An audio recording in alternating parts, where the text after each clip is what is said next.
കാശ് വേണ്ടാത്ത KSRTCയിൽ സ്ത്രീകൾ തള്ളിക്കയറുന്നു. CP ജോണിന്റെ പ്രസ്താവനയ്ക്കെതിരെ വിമർശനങ്ങൾ.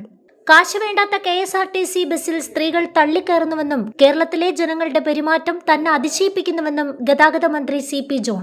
പണമില്ലാത്തതിനാൽ സ്ത്രീകൾ KSRTC ബസ്സുകളിൽ തള്ളിക്കയറുകയാണെന്നും എന്നാൽ ഇതേ സ്ത്രീകൾ കുട്ടികളെ പഠിപ്പിക്കാൻ സ്വകാര്യ സ്കൂളുകളെയാണ് ആശ്രയിക്കുന്നതെന്നും മന്ത്രി പറഞ്ഞു. കേരളത്തിലെ ജനങ്ങളുടെ ഇരട്ടത്താപ്പ് അതിശയിപ്പിക്കുന്നതാണെന്നും മന്ത്രി കൂട്ടിച്ചേർത്തു.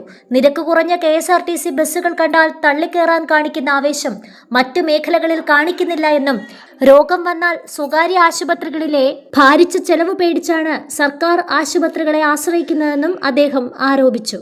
മന്ത്രിയുടെ വാക്കുകൾ ഇങ്ങനെയായിരുന്നു: മനുഷ്യന്റെ അഭിനയം ചെറിയ കാര്യമായി കാണാനാകില്ല.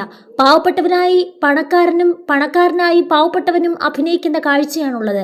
എനിക്ക് മനസ്സിലാകാത്ത ഒരു കാര്യം, ബസ്സിലെ യാത്രയ്ക്ക് കാശില്ലെന്ന് പറയുന്ന സ്ത്രീകൾ കുട്ടികളെ സ്വകാര്യ സ്കൂളുകളിലേക്ക് അയക്കുന്നു എന്നതാണ്. അവിടെ സർക്കാർ സ്കൂളുകളിൽ സീറ്റുകൾ ഒഴിഞ്ഞുകിടക്കുകയാണ്. പണമില്ലാത്തതിനാൽ സ്വന്തം അച്ഛനെയും അമ്മയും കൊണ്ട് സർക്കാർ ആശുപത്രിയുടെ വരാന്തയിൽ കിടത്തുന്നു, CP ജോൺ പറഞ്ഞു.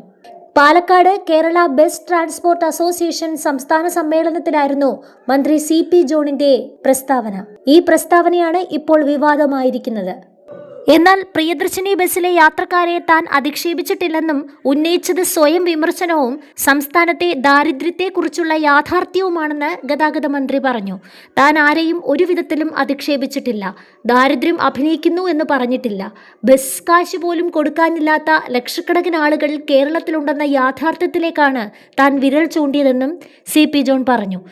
പ്രിയദർശിനി ബസ് പദ്ധതിയുടെ വിജയം സർക്കാരിന്റെ വിജയമല്ല, മറിച്ച് ഇവിടെ നിലനിൽക്കുന്ന കടുപ്പമേറിയ ദാരിദ്ര്യത്തിന്റെ പ്രതിഫലനമാണ്.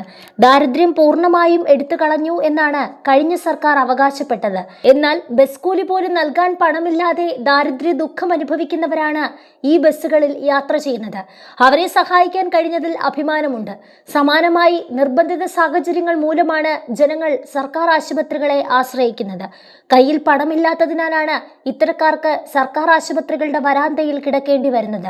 അതേസമയം സൗജന്യ വിദ്യാഭ്യാസം നൽകുന്ന സർക്കാർ സ്കൂളുകൾ ഒഴിവാക്കി മക്കളെ സ്വകാര്യ സ്കൂളുകളിലും ട്യൂഷനും വിടാൻ രക്ഷിതാക്കൾ ശ്രമിക്കുന്നത് തങ്ങൾ അനുഭവിക്കുന്ന ദാരിദ്ര്യത്തിൽ നിന്ന് മക്കളെങ്കിലും രക്ഷപ്പെടണമെന്ന ആഗ്രഹം കൊണ്ടാണ്.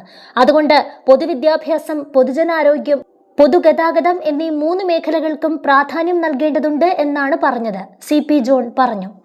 ഇവിടുത്തെ സാധാരണക്കാരുടെ താല്പര്യങ്ങൾ എന്തൊക്കെയാണെന്ന് മനസ്സിലാക്കുന്നതിൽ താനടക്കമുള്ള രാഷ്ട്രീയ നേതൃത്വത്തിന് വീഴ്ച പറ്റിയെന്ന സ്വയം വിമർശനമാണ് നടത്തിയതെന്നും അദ്ദേഹം കൂട്ടിച്ചേർത്തു.